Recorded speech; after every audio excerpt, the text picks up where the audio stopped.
I have nothing to say. I don't want to talk about it. I have nothing to say. Come on, shake my hand. No. Okay, promise me you're going to keep your mind open, you're going to look at this stuff. 自狗線，人都冇殺，代表咩唔住？Can I have anything to eat? I don't have anything to eat. Pardon me? Can I have anything to eat? In this video, we're going to review the famous and much analyzed police interrogation of Mr. Rocky Kam, convicted of first-degree murders in British Columbia, Canada. We're going to look at 10 key moments from this 9-hour-long interrogation and discuss what happened in these key moments as well as their potential implications. The first moment about which some have expressed confusion is concerning the suspect's legal rights. Here, the process starts with the police officer making sure that the suspect's legal rights are all protected and satisfied. Let's take a look. So first things first, you just spoke on the phone there with Ron, is his last name. You spoke to him, yeah? Yeah. Yeah. And do you feel you had adequate opportunity to access counsel? That mean, were you given the opportunity to speak with a lawyer? Yes. Yes. And is your lawyer attending the police station? Well, what? Is Ron, is he coming to the police station? Do you know if he's coming? No, I don't think he's coming. Okay. So that's basically the legal side of it done. The time by my watch, like I said to you, it's 12:55, so it's 5 minutes before 1 in the afternoon. The suspect did not have his own lawyer, so he was given the opportunity to speak with a duty lawyer on the phone. Here, the police officer confirms with the suspect that legal counsel has been adequately provided. They could now start the interview. We should bear in mind that in Canada, there is no Miranda warning per se. The suspect can be questioned without an attorney present, and even after the suspect invokes his right to remain silent, the police may still ask questions. The suspect may, of course, choose not to answer them, but the officer may continue asking their questions and continue speaking to the suspect. In other words, the suspect's right to counsel and right to remain silent are operationalized differently across different countries and locations. Let's keep that in mind. The second noteworthy occurrence is the rapport-building stage of the interrogation. This interrogation has a lengthy rapport-building stage. This is where the officer pleasantly chats with the suspect about social topics and questions him about non-case related matters. In this case, the interrogating officer and the suspect share a meal and engage in social talks. The goal of this rapport-building stage is to get the suspect comfortable talking. This stage is also useful for the officer in that she can now establish a behavioral baseline of the suspect. That is, now we know what the suspect is like and how he behaves when he's telling the truth about something. Later on in the interrogation, when the suspect deviates from his behavioral baseline, that may be an indication that something is going on. The critique of some viewers is that this interrogating officer comes across as weak during this period of time, that she did not project enough power and exhibit confidence. We just want to note here that the purpose of the rapport-building stage is to get the suspect to feel comfortable talking and expressing himself. It is important that the officer does not intimidate the suspect at this stage, otherwise he may simply shut himself down, which obviously would be counterproductive for the interview. The third notable moment is quite illustrative of how this suspect responds to case-related questions. Let's take a look. Here they are here. Do you recognize those folks? I have nothing to say. Yeah, go ahead. I have nothing to say. Okay.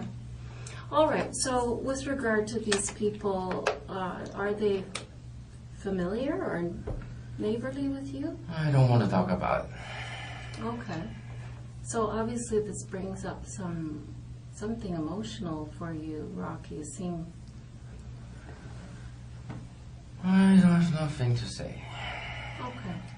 Well, of course that's your prerogative, for sure. This is the officer's first case-related question thrown in during the rapport-building stage, asked just to see how the suspect would react to it. He declines to answer. She ignores that and follows up. He declines again. She backs off, continues with social topics as part of rapport building. Again, there are two main critiques here from viewers. Some argue she's being too soft. Others complain, how can she keep asking him questions when he has clearly invoked? About the first critique, well, she would confront the suspect later on in the interrogation, and we're going to take a look at that. About the second critique, in the Canadian system, this is allowed. After the suspect's invocation of their right to remain silent, the officer can still question and talk to the suspect. What one does not want from the perspective of the officer is for the suspect to completely shut down, like in the case of the interrogation of Dennis Oland. After he invokes, he just shuts himself down completely and stopped engaging with the officer. He would no longer answer any of the officer's questions. In fact, he would not even look at the officer anymore. Again, from the officer's perspective, that is not what one wants in an interrogation. But that is not what happened in this case. This officer and this suspect continue to engage, and one could argue the reason for that is the officer is not pushing the suspect too much at this point, which is wise. The fourth notable moment is the first physical contact between the interrogating officer and the suspect. Let's take a look. Keep your mind open. That's all. That's an easy promise to keep, right? Rocky? You're gonna show me Here. anyway. I am. Right here. Come on. Shake my hand. Okay? Promise me you're going to keep your mind open. You're going to look at this stuff. Okay? And you're going to trust me to tell you the truth. This moment signals, like it or not, ready or not, here it comes. This is the end of the rapport building, and we're going to talk about this case. And that's exactly what she would do in the subsequent hours, confronting the suspect with evidence, asking for, in fact, demanding answers and explanations. The suspect, of course, would continue to decline to answer case-related questions, although he would still engage on other topics. And because of his refusal to answer case-related questions, now the interrogating officer begins to push back. Let's take a look at one such moment. This fifth moment is one of the officer's confrontations directed at the suspect. Let's watch. What is the reason? Come on. No, you come on. What's the reason for this? I have nothing to say. How come? How can you look at that and say, I'm good. I'm good. Don't worry about me. I know you got my DNA under her fingernails, but her. Who gives a about her? Who gives a about this guy? I'm good. Like, how is that? Like, how are you doing that? How are you sitting there saying, no thanks? Essentially, she is pushing back against this invocation of right to remain silent. In doing so, she is using a technique known as contrasting emotions, basically playing the good cop, bad cop routine by herself, showing anger and being quite confrontational first, and then switching back to a soft, caring approach after this outburst. This could be quite effective, as some suspects would respond better to either the tough approach or the soft approach. So by trying out both, one increases the chance that the suspect would respond. In this case, the suspect seems not to respond to the confrontational approach at all. When the officer takes an assertive and dominating posture, it typically leads to no response from this suspect. When she's using a softer approach, the suspect would at least engage. Moment number 6. This is a potentially crucial moment, and we'll explain why. The officer asks, on the basis of one of the evidence items, why would the female victim have the suspect's DNA under her fingernail? She asks him, why is that? Are you lovers? Is there any reasonable explanation for why Mrs. Ma Jones would have your DNA under her fingernails? Is there any reason why that would happen? Are you lovers? Are you lovers? This is an unexpected question, asked in a surprising way. Throughout these 8 hours, she's been serious, formal, businesslike. But now, out of nowhere, she asks this question in a sarcastic, funny, and comical manner. That's surprising. And that's probably why this triggers a response from the suspect, who is already very tired and at an emotionally weak state after a long interrogation. He asks her, how old are you? How long have you been a police officer? How old are you? Just asking your age. Sorry. How long have you been in the police department? This is an obvious deviation from his behavioral baseline. His behavior has been consistently passive. He has been talked to by the officer, but now he is initiating a conversation. He's asking her questions. This is noteworthy. Let's see what happens next. How old am I? Yeah. I'm 50. 27 years. That's long. It is long, isn't it? She answers his questions, telling him she's 50 years of age and she's been with the police for 27 years. And she continues to press him by saying, in these 27 years I've been doing this, I've never seen anybody who just sits there coldly, offering no apology and no explanation. Now look at what he says. If I say, what, you're gonna release me? If I say, what, you're going to release me? This is a sign that he may crack. Because throughout the last 8 hours, whenever asked about why he did what he did, he always said, I don't want to talk about this. I have nothing to say about this. But this time, for the first time and the only time, he gives a different response, a more hopeful response. If I say, what, you're going to release me? Here, the interrogating officer probably should utilize an encouraging, soft, inquisitorial approach. Yes, tell me, let me hear it, let me understand why you did it, and I will ask the other detectives about letting you go home tonight. The officer should be comforting and encouraging at this point, and also throw in a false promise of leniency, another interrogation technique. So tell me the reason, and I will talk to the other detectives about letting you go home. We're not promising that he will be released. We're just saying that we're going to look into it. This is what the interrogating officer should do at this time. Let's look at how she responds. This is our moment number 7. If I say, what, you're gonna release me? No, it isn't about that. Don't you understand that after all this conversation, you're not being released? No matter what. I know. You've killed 2 people, man. You're not going anywhere. This isn't about being released. This is about helping other people. That's all I've been talking about all night, is you helping other people. So she didn't utilize the soft, encouraging approach. Instead, she turned confrontational. This may be the missed opportunity in this 9-hour interrogation. All she needed to do was to be comforting and encouraging and throw in a false promise of leniency that might have been enough to induce the answer right here. This was not the right moment to turn confrontational and adversarial. This could have been the moment that he laid out his real motive to the interrogating officer. Because really, from the first 8 hours of this recording that we've been watching, what have we learned? What does this suspect really care about? 2 things: video games and being released. Those were the only 2 things that he genuinely cared about. And now the interrogating officer said, what? You will not be released. We're beyond that now. It's not about being released, it's about helping other people. But this suspect does not seem to care about helping other people at this point in time. He cares about going home and playing video games. We have now taken away his only hope. It's now hopeless for him. So why should he tell us anything now? So truly, when the interrogator should turn confrontational and adversarial is tricky. In other words, when to be the good cop and when to be the bad cop, that's delicate.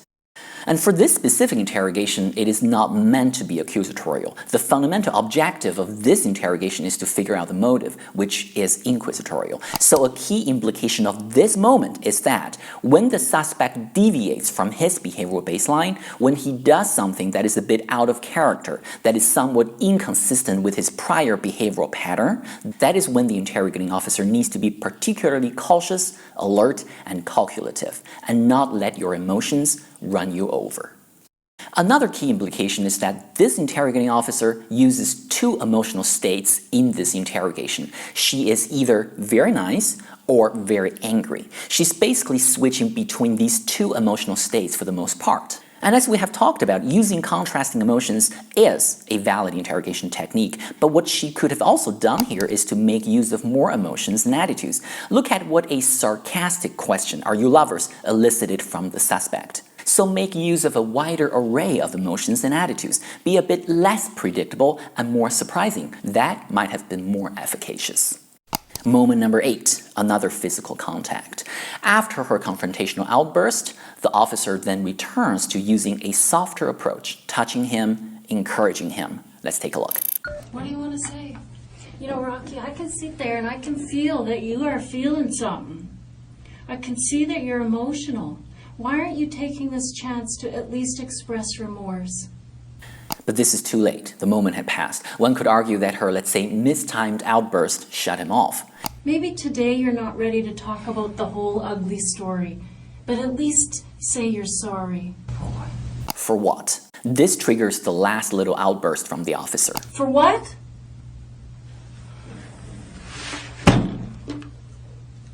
You're an animal. You're an animal. With these words, this 9-hour interrogation comes to a close. Moment number 9, mumbling in Cantonese. After the interrogating officer leaves, clearly indicating that the interrogation has come to an end, the suspect mumbles to himself. 狗線，人都冇殺，代表咩唔住？ Some might argue that this might be an indication that he's actually innocent, but in our view, this is simply an indication that his native language is Cantonese, and that this interrogation should have been conducted in Cantonese. The effects of all the interrogation techniques that the officer used would have been stronger had the interrogation been conducted in his native language. There were numerous moments of miscommunication in this interrogation as a result of language barrier. There were also moments when the suspect indicated he didn't know how to say something in English. And given his Cantonese mumbling at the end, one just senses that the outcome of this interrogation might have turned out to be different had it been conducted in Cantonese. Last moment, moment number 10, his attitudinal change. After the interrogation, the suspect was taken away from the interview room and got changed into his jail overall. He's now being sent to jail. He knows there's no hope anymore. He's not going home. This is all over. Look at his attitudinal change in how he responds to the officer. Facility. Okay. Can I have anything to eat? I don't have anything to eat. Pardon me? Have anything to eat? Yeah, what would you like? He now sounds a lot nastier, but of course. Some viewers commented on the original interrogation video that this is a terrible interrogation which achieved nothing. Well, it did achieve something. First, the interrogating officer got the suspect to reveal a lot of information, and more importantly, show a clear pattern of behavior where he would talk about everything and anything, just not about the case. The prosecution can turn this into a rather persuasive argument in court that this behavioral pattern is strongly indicative of awareness of guilt. Second, the interrogating officer did her job well and made use of a range of interrogation techniques, some of which we highlighted in this video. We also summarized these interrogation techniques in a separate video, and we'll put the link in the description down below. Third, one also needs to consider whether or not a more confrontational adversarial approach would have worked better here. Probably not. Why is that? Number one, a confrontational accusatorial approach does not really fit the key objective of this interrogation. In this case, the police had already ample evidence pointing to the guilt of the suspect. In other words, there is little question about whether or not he killed those people. The evidence is quite clear that he did. The key objective of this interrogation would be to truly understand the motive, why he did what he did. That's what's important here. That's what is missing in building the case here, the motive, which is why a more inquisitorial approach would be more suitable than a harsh accusatorial approach. That's number one. Reason number two, had the interrogator used a very confrontational approach, what do we think would have happened? The suspect might have simply got scared and shut down. Look at what actually happened in this interrogation. When the interrogating officer became aggressive and confrontational at times, when she showed anger, what did the suspect do? He stopped reacting to her. And let's also keep in mind, had the police officer threatened the suspect with any sort of physical violence, that would have invalidated the interrogation. So given the totality of the situation, one could argue that her approach was proper. And finally, what is also very noteworthy about this interrogation is that the suspect sat through 9 hours of interviewing and kept engaging with the interrogating officer, and yet he was able to keep his real motive to himself. He never gave it away. According to the full transcript of this interrogation, the suspect used the phrase, "I don't want to talk about it, I have nothing to say about it," over 50 times. He would answer all her other questions, just not about this case. Even during the trial, the prosecution did not really know what his genuine motive was. Even now, we still don't know for sure what his real motive was. Why did he kill those 2 people? We still don't know. He was convicted of first-degree murders. The prosecution argued in court that his motive was to inflict pain and suffering, and the court accepted it. But don't you feel maybe there might be a real motive that we still don't know about yet, and that there was that moment in that interrogation when he was almost about to reveal it? If I say, what, you're gonna release me?